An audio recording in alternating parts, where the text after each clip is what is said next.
Evie, Hi, I'm Ray. and this is the Pantheon of M. Yes. Today we will be looking at a Thor story called Tales of Asgard. Yes, we are. This is like a young version before they became before Thor was wielding The store. the No, the store. not Stormbreaker, but like a Yeah. Mjolnir, Right. right? Which is that hammer thing he has. Yeah, definitely. Basically, this story is about him and Loki right. going to search out a sword. Right. The sword. I'm gonna butcher the name. I think it's Sutor. Something like Salter. that. Yeah. I'll say Salter. It's not Salter, but I just don't know the name. But that's who the demon is. Yes. Okay. So they went to a foreign town to actually try and find the sword. But in the way, there were these monsters called Oh, the Frost Giants. frost Yeah. giants. So to be no, but you're right. To be correct, it's they went to Jotunheim. Yeah. That's the land of the giants. That's it. And and according to the myth or the stories of his father, Right. Odin fought Surtur. Surtur. Okay. Sorry, I don't know the name. But he was a demon. Fire demon. Yes. Of course, Odin was able to defeat him, and basically his sword was lost in Jotunheim. Yes, exactly. So they had to go get it. But as a result, they actually angered these frost giants. Yeah. And broke their Or their what do you cord. call it? Yeah. The piece of cord they had. Exactly. Yeah. You know, so then their father Odin had to strike a deal with them, and then Sif and her friends helped them do that, and in the end, Thor he apologized, and then he gave them like the sword, and that was it. Yeah, it was. You're right. It was kind of like a coming of age story for Thor because he's a young prince, brash, and then he had to learn humility in this story. Exactly. You know, and it's interesting for me because I saw Loki. You see Loki and Thor as kids, Yeah. and they were brothers. And this is before there was the sense. True. Between the two. True. Yeah. And this kind of is one of the stories, if you want to call it the Elseworld stories, where the seed of dissent and division became where it formed. Yes, definitely. But they were like loving, caring brothers, and they got the mischief. I mean, they were like, Yeah. and Thor was always kind of rash and bullheaded, and he wanted to be like king or Yeah. be a commanding person. Yeah, exactly. And this is him learning the tropes of humility and what it means to be a king or to be a leader. Exactly. So, I enjoyed this quite a bit in the sense that I liked there's a dark elf in this version. He was like one of the advisors for Odin on his council. Yeah, kind of something thing. like I'm that. not sure. Yeah. And of course, being a dark elf, if you've seen Dark World, you know they were a race that was untrustworthy. And, Exactly. And they questioned Odin's reasoning for keeping him on board because he's a dark elf. Exactly. But he had a great loss, which Yeah. gets revealed in the movie, Sure. and and there was some contempt. But he was like Spock. He was kind of like really well preserved. He was an advisor. He loved Thor and Odin, Loki, and he was protective over them. Kind Yeah, of a definitely. guardian. Definitely. So you had those elements of family and descent, and what happens. When people go astray, Yeah, and the exactly. lack of trust and the bonds of that. So I Sure. thought there were a lot of good themes in this. Yeah, definitely. Well, how would you rate this film? I liked it. I'd give it maybe a 8.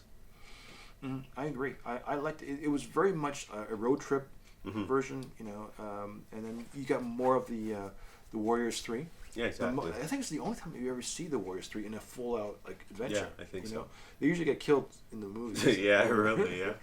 For sure. That I see. So I like that aspect of it. Yeah. And Sith, and you see Lady Sith, and you see the Valkyries in this version, and definitely. the Frost Giants. Definitely. I would I think that it actually reminds me of The Hobbit, because it's no, not The Hobbit, Lord of the Rings, because it's guys going out on a mission. Well, like the Fellowship. Yeah, exactly, like the Fellowship. You Right. know? Okay. And, yeah. How about you? What do you like in it too? For me, yeah, it was. I kind of gravitated to the fact that it was like the pairing of the Warriors 3 and Thor. Yeah, so okay. And Thor being like he was destined to become the greatest warrior of all time. So my go-to would be Three Musketeers. Okay. You know, D'Artagnan was the fourth musketeer, but no one talked about. True, But there's yeah. always a three, but there's actually four of them. Yeah, you're right. And so you had the Warriors 3, and then of course you had Loki, but he was kind of like a side character. Yeah, exactly. The comedic character. Yeah. So, it reminded me quite a bit of that. So I think there's.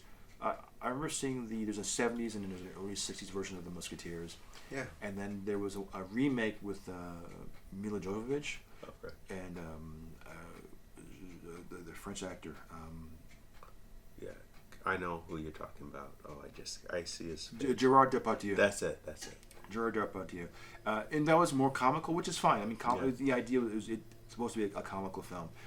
It was a great concept film, great concept story, and this is kind of what I thought when I saw this film, this animation. And I thought it landed all the beats, and it had a really good theme, and the action on this one was really good. Yeah, it was. Now, were you surprised? Did you find anything surprising or revealing in this one? Surprising. Well, it's I just thought the action was really good. What did you think that was surprising? For me, it was the Dark Elf, the turning of the Dark Elf. Oh, okay. And like basically, because you did not know the story behind. I think his name is Hultgren. I'm not sure the Dark Elf's name. Okay. But what do you find out what his backstory was or Right, is, okay. and then what that led into, and how it almost shattered the kingdom. Yeah, You know? he was mad about the past. And, yeah, for sure. And that kind of leads to the story. So, what was the power of the sword when you held the sword? What was the sword doing to you?